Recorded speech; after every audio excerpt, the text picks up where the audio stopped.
27 years old. I've always loved going camping ever since I was a young boy. Some of my earliest memories were of me sitting around the fire with mom, dad, and grandfathers, singing songs and telling stories. Whenever we told stories, we always ended the night on a scary story, right before going to bed. And my grandfather's stories were always the best. His descriptions gave me chills as he described vivid characters and monsters from his imagination. I always loved to hear his stories, but once, when I was 10 years old, something happened that scares me to this day. One cool autumn day, my parents decided to take me camping with my grandfather, as we always did around that time of year.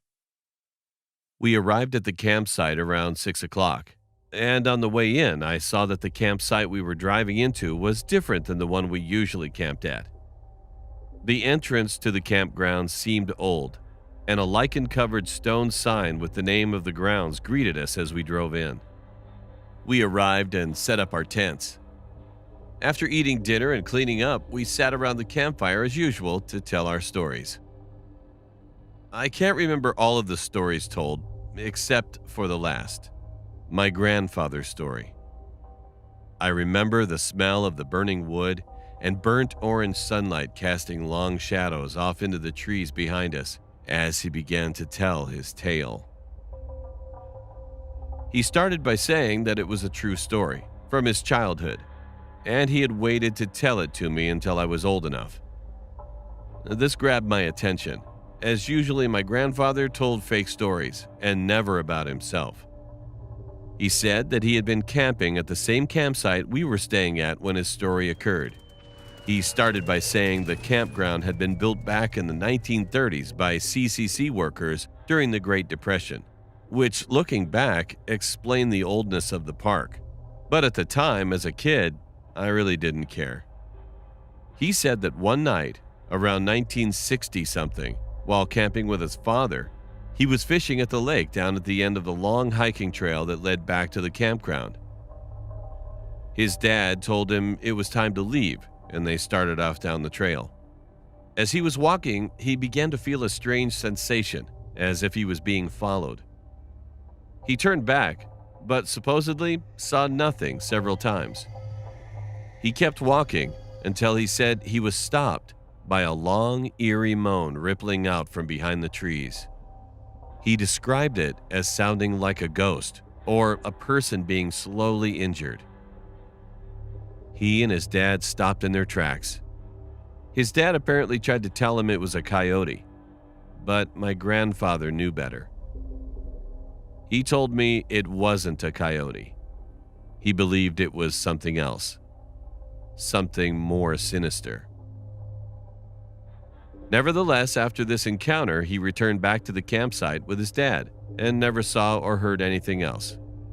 He claimed that this was true, and obviously he wouldn't be telling this to us if he hadn't been affected by it. But to me, it seems silly. Scared by a noise? Come on. Anyway, about 2 days later, I was walking back to the site with my grandfather from a long day of hiking and picking wild berries in the nearby forest. Both of us were carrying heavy baskets full of berries to bring home. The sun was setting, and I noticed the long shadows peering out from behind the trees. As it began to grow darker, dead darker, the trail seemed to grow longer and longer. I began to feel a weird sensation in my stomach, like I was being watched. After about 5 minutes, the feeling began to grow, and I looked at my grandfather. He looked right back at me with the same fearful eyes. I was in shock. Did he feel the same feeling? Then I remembered his story about the way he felt the night he heard the noise. I began to walk faster, and so did my grandfather, without saying a word. After about 20 minutes, it was completely dark, and our arms ached for carrying the berries up the trail. Right as I turned a corner, I heard a long, eerie moan. My heart stopped as I froze in fear. My grandfather looked at me and said, "It's time to go."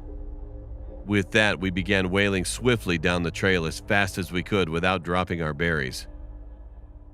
Just as I began to relax, I heard it again. Only this time, it was much louder. It sounded like someone being murdered. It was terrifying.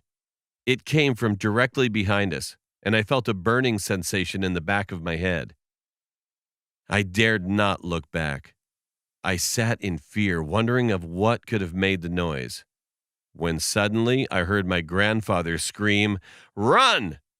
I whipped my head around, and in the dark, foggy light, I squinted and I saw a tall, slender black shadow dart between the trees about 100 feet behind us on the trail. I instantly dropped my bucket and ran like the wind down the trail as fast as I could. My grandfather was behind me. I became worried about him, as he was an old man, and I was afraid he might hurt himself running down the rocky trail. But I didn't stop, nor did he until we reached the campsite. That night, I sat in my tent, heart racing, thinking about what could have made that noise. After we came back home, we never returned to the old campsite.